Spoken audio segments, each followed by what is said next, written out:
searching for answers. Here are today's top stories. It's been over 24 hours. And the local news. What we see are a lot of things that are going on the earth. This is Art of Heaven News Talk. Broadcasting live from WHPC Studios in Garden City, New York. This is Art of Heaven News Talk, where we deliver global, national, and local news through the lens of faith. I'm your host, Johnny Brumi, and joining me today are my co-hosts, media personality Chrystina Zelarayan, and radio personality and Netherlands native Arnold Koekoek. If you want to join the conversation, lines are open at 516-572-7440. So let's just jump right into it and get straight to business. Hurricane Milton hit Florida hard, leaving, at least last report, 19 dead, I believe, and a lot of homes and towns devastated. Sad story. Hope and pray that it's just gonna be okay and they can recoup. Kind of what made reality set in for me was when I talked to my boy down there. I'm like, yo, you all right, bro? He goes, it's headed straight towards us. And the very next thing I did is I Googled, the Milton tracker, right? And this massive storm is just directed right at Florida. I mean, can you imagine a storm of that magnitude? This was supposed to be a record, Category 5. It whipped up faster than any storm in history. And the biggest storm to hit Florida, they thought, in 117 years or something like that. Yeah, this is a historic storm. But like you said, to imagine that you're in your home, it looks peaceful, but this destruction is almost imminent that's coming your way. What do you do in that moment? It was interesting because the mayor of Tampa said, you know what? If you don't get out of Tampa, you are going to die. Woo! That's what she said on a news bold. briefing. Yeah, that is pretty bold. You could call it fear-mongering, or you could call it caring about your citizens. That's right. So I thought that was a story I've never heard before. I never heard a mayor really speak like that. Now, on the other hand, the devastation in these towns, though they say that it's been impacted the final time to where the real estate market is going to drop in areas in Florida because people are just moving out. Yeah. I mean, I don't know. I just really don't understand how people in Florida could do it. I like Florida. It's a beautiful place. But having to deal with hurricanes every year coming right at you. It's so stressful because every storm season, you just don't know what's going to happen. Yeah. I know, like Newell and I, we were thinking about, maybe we'll relocate. Maybe we'll go to Florida. But I don't know. I mean, having to leave and come back every season that the storm hits, I don't know about that. Yeah, having to evacuate every year. Yeah. That would be kind of an inconvenience. Yeah. On your work, family, all kinds of aspects of your life, don't you think? Yeah. Yeah. I wouldn't just go there just because of the heat. I'm not very heat tolerant. But it's like, it seems there's a correlation with the heat and these storms coming your way. So, I'm like, north is probably the better route to go. Yeah. Arnold's got that Nordic blood. That's right. That's it. Right. On to our next story here. Turkish Airlines flight 204 was headed from Seattle to Istanbul. And the pilot, mid-flight, died. So scary. I mean, thank God there were two pilots on this flight. But it's actually not that uncommon to happen. Just when you think about it, like people have to die at some point. There is like so many flights globally going on that at some point the time for someone will come behind, I want to say the wheel, but in the cockpit, and it happens, and that's why actually by design, typically you have multiple pilots on board to accommodate for any problems. Yeah, that's why they have co-pilots. Yes, and all planes do have co-pilots. It was confirmed. I guess I should have known that, but after reading, I'm like, oh yeah. I didn't really think about that. Yeah. True, yeah. I didn't really think about that. Yeah, I worked for KLM for a while, and that was one of the first things I learned about the cockpit crew. It's like how they get scheduled and what's minimum requirements to get off the ground. I think you see also sometimes it's more tough when you have these tiny little airplanes like the 4-seater planes or the 6-seater planes, and it's just the pilot and passengers. Oh, and yeah. then it has happened there, and then they have to talk them to the ground, and sometimes that's successful, and I think there have been 1 or 2 times when it's not. But We need to enroll in pilot school just in case. there you go. Always got to be prepared. That'd be amazing. That'd be a dream right there. Now, I don't know what I would do if I was one of the, flight crew, because he passed out. He passed out, and they were unsuccessful to render first aid. It didn't bring him back. So we need to. I saw the flight path. It was going through Canada, and then they just made a right 90-degree angle straight to New York City, and we're like, we gotta land this thing. But the interesting part is he underwent a health exam on August 3rd and was passed. Yeah, but what do you think a health exam does? Does it give you a prediction as to when you might die? I don't think anyone gets that. Yeah, you never know. That's it. You never know. You just never know. There's those widowmaker heart attacks. Yeah. Those are sad, but it just happens. Now, I actually gotta give it to Turkish Airlines. One thing that stood out to me about this story is the press release that Turkish Airlines released. They mentioned God. I mean, you don't see this too often, but it actually read like this: as the Turkish Airlines family, we wish God's mercy upon our captain and patience to his grieving family, all his colleagues and loved ones. Beautiful. What corporation does that these days? Well, I think when death is involved, the word God seems to show up more often. Yeah. It's sad that it's kind of left to those times, but imagine if we all implemented God in our businesses every day. Yeah, but I mean, see it just like we were talking about the hurricane, like people get together when there's a tragedy. I would take public transportation back in the Netherlands a lot, and it's like you're sitting for an hour in like some vehicle with other people, and nobody talks, not even saying That's maybe true. And then if it's like, hey, we got an accident in front of us and we don't know when this is going to clear, then people start talking, right? So sometimes it takes something to go wrong for people to go and talk about stuff. Yeah.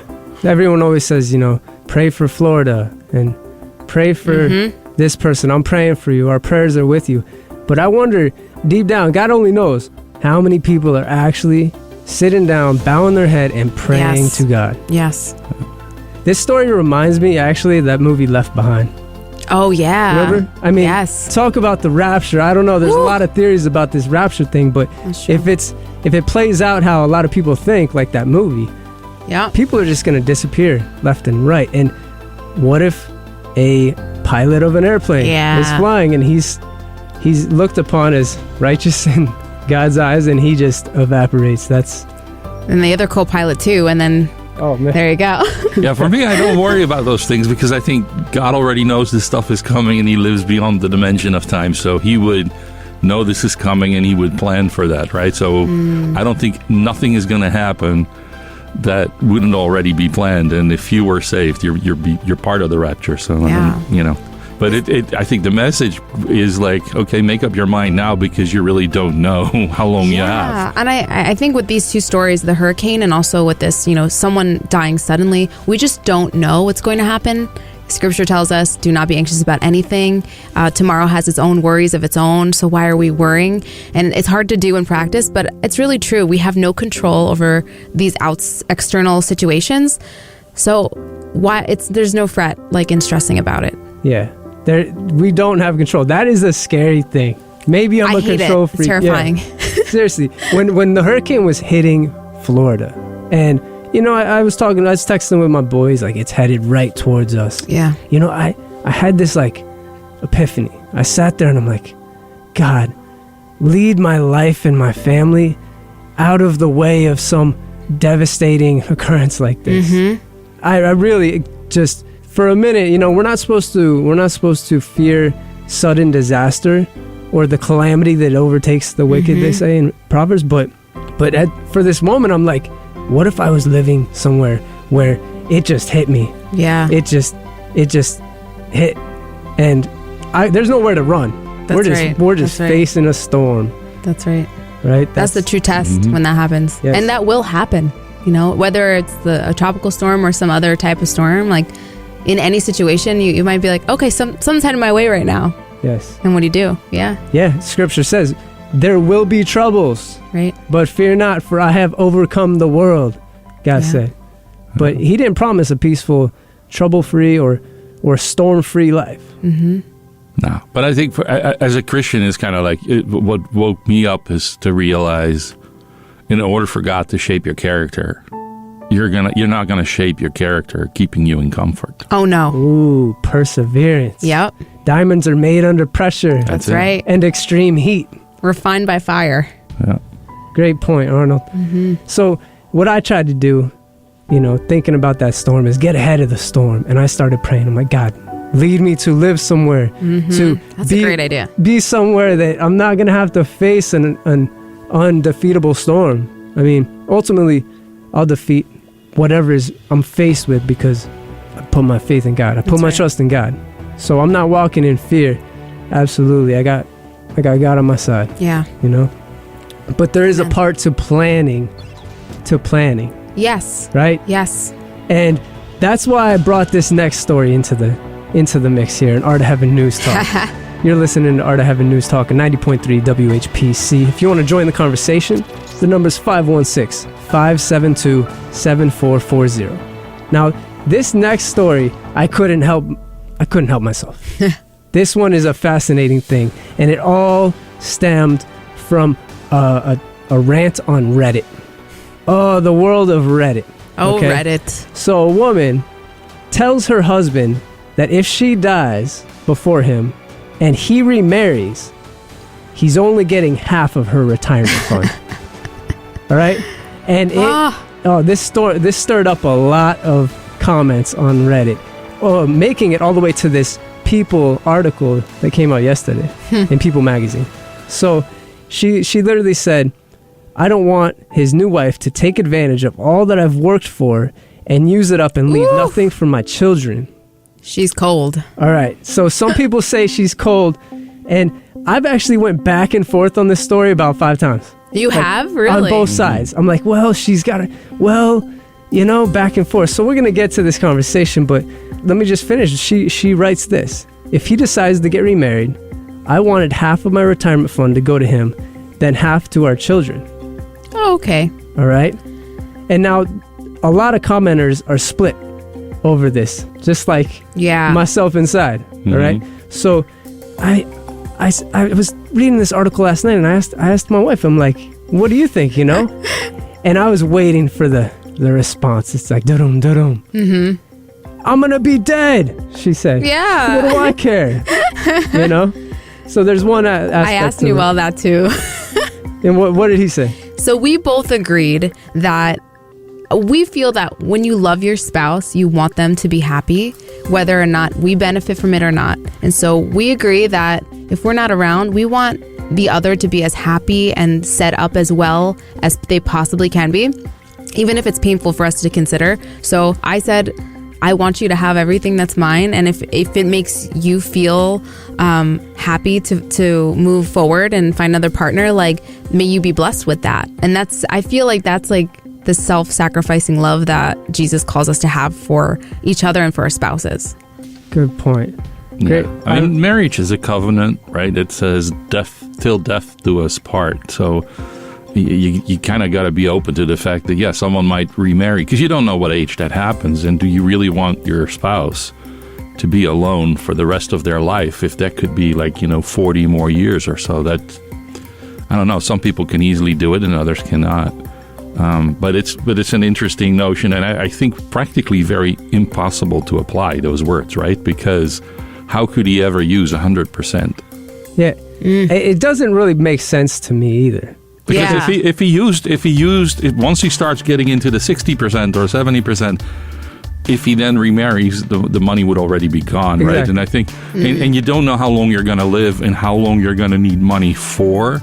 So I think these things can be handled much more differently. I think it's like you need to maybe align on, if there's money left when you die, what percentage goes to which of the offspring, right? She's just being petty, though. Yeah. You know what I mean? Because she's like, if you don't marry, you get it. But then if you do marry, the kids get it. But it's like, okay, but if you don't marry, the kids don't get it? Like, she's being petty. Yeah, but she could make provision. Like, you could set up You could set it up to where you say, okay, I want X percentage to go to the kids, but only after the spouse has lived out his or her life. And then, because at the end of the day, they might need it, right? And so that's what retirement is for, or whatever savings you have is for, is that you can ride out life, and you're not going to make money when you're 90, probably. That's right. What do you think, Johnny? Well, I don't know. I'm not for being lukewarm. So she's got to either go, why not give it to the kids right off the bat, or 50% right off the bat? But then on the other hand, a lot of people online think she's petty like you, Chrystina. There's even a comment that said, you can't take it with you when you go. The level of petty in this post is astonishing to me. Why don't you just plan for your husband and kids to split it? How do you expect him not to touch an inheritance just in case he is able to find love again? Like you said, you want the other person to be happy. Now, on the other hand, though, I really like that she's planning this. At least she's planning. Yeah. I would definitely rather have somebody be petty and plan it like this than to not do anything at all. Yeah. That's true. Okay, planning for yourself to go needs to happen because we're all going to go. That's right. And I've seen way too many disasters happen after somebody passes over this type of thing. Mm-hmm. Yeah. And I think, I think it's more difficult even for the people that stay behind, right? Like, or the kids or the spouse. Like, sometimes you have fights break out over these things, right? And I think it's important to just, show love and compassion and not worry about the money so much. And the other thing I would say is think about leaving money to your children and how you want to manage that, because I know a lot of people that have a lot of money. Giving money to your children isn't necessarily a blessing to the children. True. Yeah. No one says that you have to leave money to your kids. Right. Now, Scripture says, a wise man leaves an inheritance to his children's children. Right. But look, on her behalf, though, she's actually headed in the right direction. That's why I'm kind of back and forth on this. I like the fact that she's planning, but I love the fact that she said, right now we share accounts and all our finances and everything are together. Okay. And that's how a healthy marriage should be. Yes. But that's right. But she went ahead and wrote, her husband is upset. It says the new wife will be financially responsible. Like he's already, I don't know. It's just, I think that's upsetting. Yeah, I would be upset too. Yeah. Well, listen, if you're listening out there, just plan for yourself to go. Leave wills, put people on accounts, make a living trust. That's right. Or a will, at least. Yeah. Don't be petty, Yes. Seriously. So, moving on to our next story here at Art of Heaven News Talk. This week, Nobel Prizes were being given out. All different categories throughout the week. It's actually the first year that I'm actually super into this. I love this. I mean, these are getting cooler and cooler, I think. Yeah, especially this one. I'm going to start with the Nobel Prize for Literature. This prize was given out to a South Korean woman, Han Kang, and she was awarded it for her poetry and unsettling bodies of work, the committee said, which confronts historical traumas and exposes the fragility of human life. Talk about the theme for today's show. Yeah. Well, I'm going to go read her books. I really want to. Now, she was the first South Korean writer to win this prize, and actually the 18th woman overall. And yeah, so, some people were taking shots at this Nobel committee for not recognizing literature from other parts of the world besides, European and areas and things. But I love how they gave this award to her for some of the books that she's written that explore the pain of being human and the scars of Korea's turbulent history. They quoted. So applaud to this writer in South Korea. South Korea's been through a lot. Now, an interesting fact I came across was the late former president Kim Dae-jung won the Peace Prize in 2000 for his efforts to restore democracy in South Korea. I thought that was pretty cool because South Korea, man, is an amazing country from what I've heard. Yeah. Actually, my sister's whole family is there in South Korea right now. Oh, that's awesome. Yeah. And they're only there because my brother-in-law went there on a business trip and fell in love with that city. Yeah. I love that. He was so passionate about South Korea. He's like, listen, I would take all my kids there, let them run wild by themselves and be completely at ease. The culture, the food is excellent. Yeah, and the art. Yeah, and Korea is considered like one of the most advanced democracies in East Asia at this point. So it's a great country. Yeah. So shout out to South Korea, and the people are beautiful. Yeah. Lovely But people. I didn't even realize they had these Nobel Prizes for like literature and for creativity, and I do appreciate that a lot because I love creativity, and the fact that it's being recognized is an awesome thing. Absolutely. Now, it just goes to show you the power of words. I mean, this woman is a writer. Yes. It's in her blood. Her father was a writer. Her parents were both novelists, I believe. Mm-hmm. And it just reminds me, the power of words. Yeah. Proverbs says the tongue has the power of life and death. It's so true. Right. But I mean, words. think about the word of God and how God spoke the world into motion and into being, right? I mean, Changed civilization. So I mean, that was our first example of the word. Like, that was power, and so it is powerful, and I think it's really great to seal this. And I like the focus on the creativity because I think it's good for all the folks out there that are fond believers of evolution, because creativity is the one thing you cannot explain through evolution. It's true. Yes. And God has created us all so differently with different unique gifts, talents that can create peace. I went to the Nobel Prize website just to see, okay, how exactly do they delineate someone gets an award?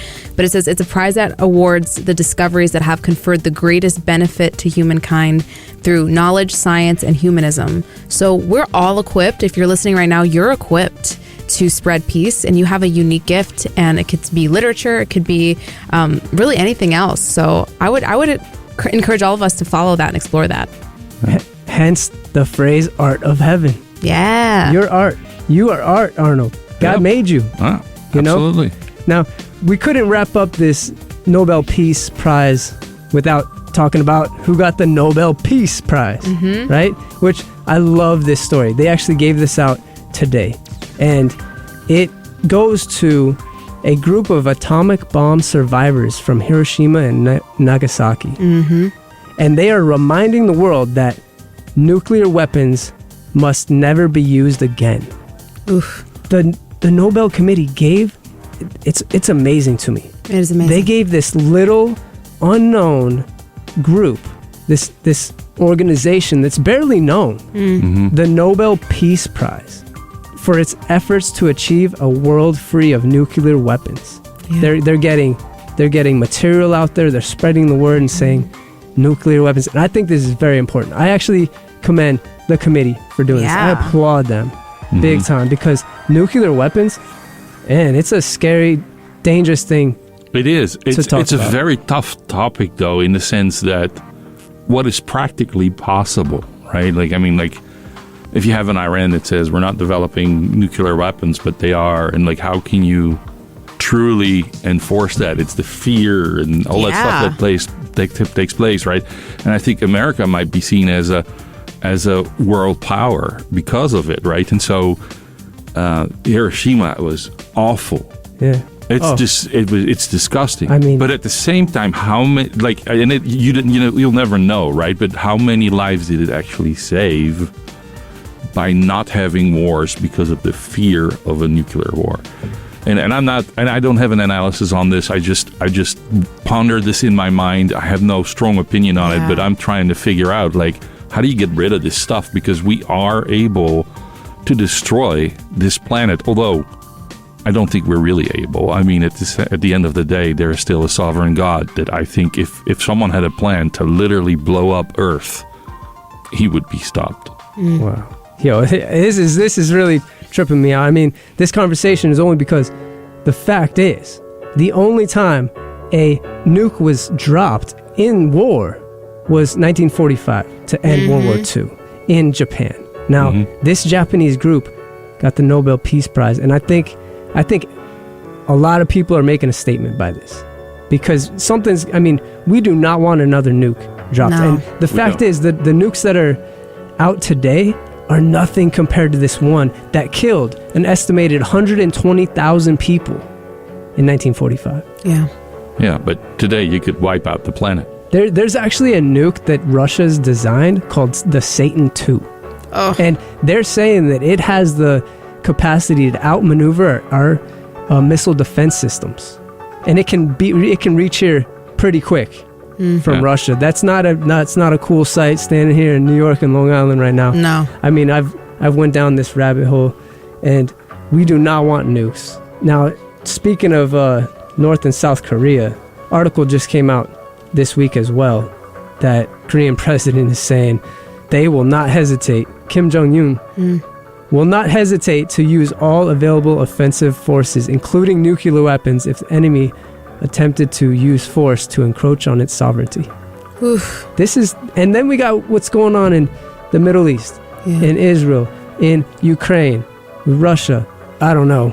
We just gotta really pray that we avoid these major. I mean, in my lifetime, I can't really live like that. Actually, I just thank God we have a sovereign God, because otherwise I'd be worried. Do not be anxious about anything. Remember, as I squeeze my stress ball and it explodes. Oh my God. Now, at the same time, we got Elon Musk releasing robotaxis. Oh, these cars! Can you believe this? The future is here. Yeah, awesome. These cars don't even have steering wheels. I don't like that. There's no pedals, no steering wheels. I know, it's a trust thing, sitting in that thing. That's exactly how I felt. It is. Because my computer bugs out every now and then. My phone is like, oh, what happened? It's like, that can't happen in my cyber car. Yeah. I don't know. I mean, but if there would be a real problem with like solar flares or whatever, and all the transistors get wiped out, you're going to miss that steering wheel and having a spare brake, I think. But I think so. All kinds of fascinating things in this world. And we have the honor to cover them here on Art of Heaven News Talk. Hey, just like the Northern Lights show that's supposedly happening tonight. Ooh. Yes. Again. Did anybody catch it last night? No. I missed them last night, so tonight it is. I was on one ear. Got you. You're listening to Art of Heaven News Talk at 90.3 WHPC. Catch us here every week, Fridays, 3:30 to 4 East Coast time. Have a blessed week. Goodbye. Bye.